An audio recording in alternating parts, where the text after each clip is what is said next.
സങ്കടങ്ങൾ തിരമാലകൾ പോലെയാണ്. അവ അലയടിച്ചുകൊണ്ടേയിരിക്കും. കടലിനെ ജീവിതത്തോട് ഉപമിക്കാവുന്നതാണ്.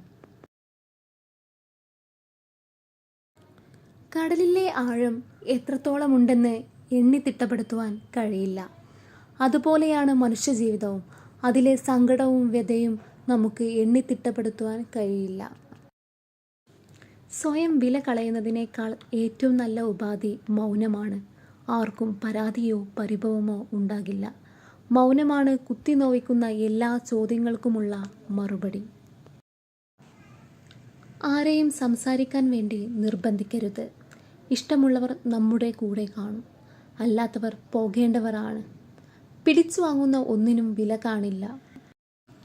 ആർക്കു വേണ്ടിയും ഒന്നിനും വേണ്ടിയും കരയരുത്.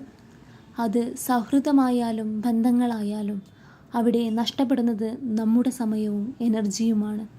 എത്ര നിസ്സാര വലിയ കാര്യമായാലും നമ്മുടെ വിലപ്പെട്ട സമയം കളയാൻ പാടില്ല.